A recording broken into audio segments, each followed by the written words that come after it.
morning, everyone. So my name is Thairis Rivas, and I'm a proud graduate of the Mets graduating class of 2010. I'm currently a senior with a full ride at Fairfield University in Connecticut, double majoring in communications and Spanish, with a minor in Latin American and Caribbean studies. It is a true honor for me to be here before you all today to accept the Alumni Award. So before I can start my speech, I would like to thank Dennis Litke and Elliot Washer for creating an innovative and personalized school that encouraged me to utilize my unique talents to pursue interests and passions I never knew I had. Thank you, Tracy, for nominating me for this award and for being the guide that I needed through my Met career. If it wasn't for your tough love and support, I wouldn't be the half successful young lady that I am today. Lastly, thank you to everyone in the Liberty Building and Public Street campus who had to deal with me at one point, whether it was good or bad. So I say this because, as Tracy mentioned, I was a handful. I was the student no advisor wanted in their advisory. My first year advisor had my mother's cell phone number on speed dial. That's how serious it was. Everyone always told me that they could see the potential I had, but unfortunately, it was masked by my horrible behavior. My negative attitude was holding me back from moving forward and taking advantage of great opportunities. Personally, I knew that I was better than that, but I just didn't know what or how to do or how to change. The majority of my freshman year was consumed by being sent to the principal's office, Jody, and meetings with my mom. It wasn't until sophomore year that I found my guide to success, our new advisor, Tracy. I knew she wouldn't put up with my attitude, and her tough love definitely made the transition challenging, but worth it. Tracy always looked for ways that I could keep myself busy so that I wouldn't distract my advisory mates, but most importantly, myself. Because of this, I became more involved on campus and in the community, from being part of student recruitment and student government to volunteering at various nonprofit organizations that give back to the community, like the Providence Rescue Mission. Junior year came around, and I was proud of the progress I had made in 1 year, but I knew that I had to do more. I decided to go for my certified nursing assistant license. My first 2 years, I interned at Rogers Medical Center and Miriam Hospital, where I helped the CNAs with their daily duties and was able to work closely with the patients. Because I love my internship so much, I decided to take the CNA class. It was an honor to be the youngest to ever take the class and get certified. It felt great to be doing something I loved and getting certified for it. Thank you to Arthur for providing me with the grant and Sal for being with me there at 5 o'clock in the morning to sign up for the course. Leadership was another passion that I was able to cultivate while at the Met. By my junior year, I showed the most improvement. I joined various leadership groups, won various leadership awards, and was elected vice president of the Liberty Building. I loved the new image I was creating for myself and felt good whenever it was highlighted. Senior year, I made the most improvement. I juggled 2 internships, one at the House of Compassion, a refugee house for people with AIDS, and the other was at my old elementary school, Alfred A. Lima, as an aide to the school nurse. It was an honor to be the first person to ever intern there, and it felt good to give back. I also took 2 college courses which helped the transition from the Met to Fairfield University and was recognized as a proud recipient of the 20 Under 20 Leadership Group, which was awarded to the top 20 student leaders, not only at the Met, but in the community.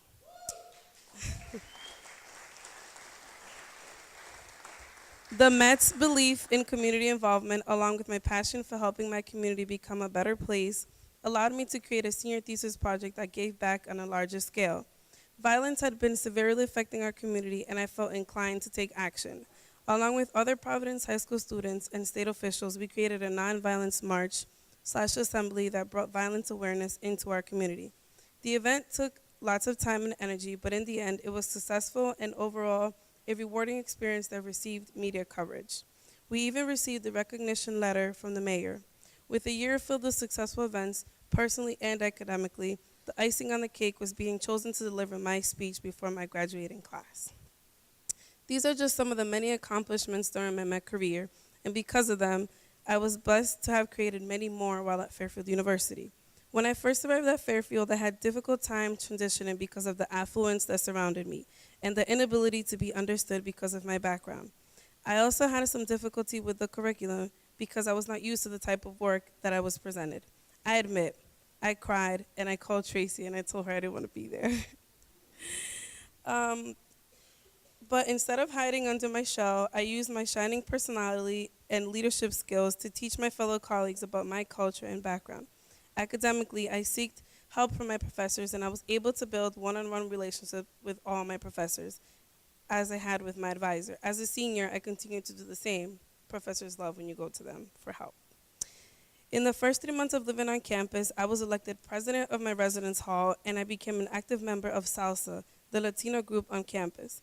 I also volunteered at the local library where I provided homework help and was a part of Relay for Life. During the wintertime, I was part of the homeless village where we camped outside in cardboard boxes to protest the need for more homeless shelters in Bridgeport, Connecticut. Sophomore year, I continued to be an active member of SALSA and volunteered at the soup kitchen nearby. It was a bit difficult to volunteer on my free time because I barely had any time between classes and the two jobs that I had, but my desire to give back helped me manage. I was a co-creator of Act Against, a social justice advocacy group that responded to hate crimes on campus. As a part of this group, I was able to reflect on my personal hate crime experiences on campus, which encouraged other students to speak up. I was also responsible for Fairfield University's first student forum about hate crimes, where over 200 participants were educated and heard. Junior year, I became an RA in a first-year residence hall where I focused primarily on the safety of my residents and the integrating of different cultures and backgrounds to create community, something that came easy to me because I had learned it while at the Met. For the past 3 years, I've been an alumni mentor for the Sisters Inspiring Sisters and their Service for Justice program. I volunteer a lot of my time to organizations like Relay for Life, Special Olympics, and St. Jude's, a passion that I continue to develop from the moment I discovered it at the Met. This past winter break, I traveled to Nicaragua on a 12-day service trip where I was able to immerse myself into their culture and everyday struggles.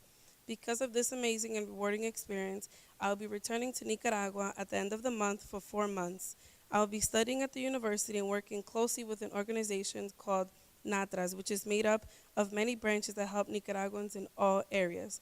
The branch I will be working with provides street workers, children from 7 to 18 years old, with a safe space to grow, a free hands-on education similar to the one here at the Met that prepares them for the workforce and an easier transition into adulthood. I am very excited for this journey that I'm about to embark on, but I feel confident and ready. I've always said that my biggest fear is to die without making a difference, and as long as I am blessed with good health, I will continue to do so. While at the Met, I was offered countless opportunities that allowed me to reach for the stars, literally. I was always pushed beyond my comfort zone and was always encouraged to do better and be better. If it weren't for the Met, I am convinced that I would have not graduated high school. I would have probably become another statistic. I was blessed to attend the Met, where we have such a supportive staff that takes the one student at a time mission seriously. The one-on-one support and attention that I hungered for, I would have never received at a traditional school like I did here at the Met. When I talk to my friends about my experience at the Met, they always wish they could have attended this school because most of them weren't able to graduate high school due to the lack of encouragement. My friends used to tell me that their teachers used to constantly tell them that nothing good would come from them, and when you continuously tell someone that, they start believing it. More than half of my middle school graduating class did not graduate high school. Some are in gangs, a few are unfortunately dead or in jail. This is why I was always involved in after-school programs so that I didn't get involved with them and go down the same path. Yes, I lost a couple good friends, but at the end of the day, I knew that I had to do what was best for me, a lesson that I learned early on during my Met career. Only a few were able to beat the statistic and graduate high school and attend college, but it was certainly difficult given the lack of support, preparation, and services available at traditional schools. This is why I always speak well about the Met, and so does my family, because they agree that the Met changed me completely, and we are very thankful. I also wanted to experience a different type of learning, a more hands-on one, that didn't classify me as a below-average student because of my test scores. I was tired of being ranked and not making it to the top. Here at the Met, I was able to take control of my own learning and go at my own pace. I was never discouraged by being compared to another student. Better yet, I was always encouraged to do better than my best. The individualized attention definitely came in handy because as an only child raised in a single-parent home, I didn't have anyone at home who could help me with academics. My mother, a factory worker with little knowledge of the English language, did what she could to help me, but it wasn't enough. I always had to fend for myself, a self-starter, a self-learner. That is where the role of my advisor was so integral to my success. It was never too early or too late to call Tracy if I needed help with something, academically or personally, and I thank her for that, and to the big picture mission of making sure advisors give their students a holistic care and always provide 110%. If it weren't for my advisor and for the college counselors on campus, I would not be in college right now. It wasn't until I arrived at the Met that I realized that college could be an option for me. As a first generation high school graduate and soon to be college graduate, there was no way my mother could have helped me through the process. I am so very thankful for the Big Picture School for giving me the necessary tools to be where I am today. I'm sorry. At the Met, we are not only a school, we are a community, and I believe this counts towards the retention rate and the active alumni participation. I graduated 3 years ago, and I still keep in contact with my advisor, who has become more than a mentor. She is family. I know that I can always count on her and any other staff member at the Met for support. I've been a recipient of the Walker Scholarship for the past 3 years, funded by Miss Elaine, which has been an integral part of my education. I worked for Summer Infusion, and I'm a mentor to Tracy's current advisory. I believe that once you join the Met family, you are in it for life. The Met has been an integral part of my success at Fairfield University because I brought with me the tools I received and the foundation that I formed throughout those 4 years. And even though explaining the way big picture schools work may get frustrating, I will never get tired of trying to convince people that this method does work and that attending the Met was the best decision I made. I believe to be a prime example of the big picture model, and this is why I'm here before you today to assure you that what you do as a collective group does matter and will make a difference. Even if your students don't thank you now, they will definitely thank you in the future. Ask Tracy. I thank her every moment I can. I would like to close with my opening quote of my graduation speech because till this day it resonates with me and how much the Met means to me. Time is not measured by the passing of the years, but by what one does, what one feels, and what one achieves. Big picture that not only teach me to take initiative over my own education, but to never be afraid of taking chances. 2 lessons I will take with me forever. Thank you.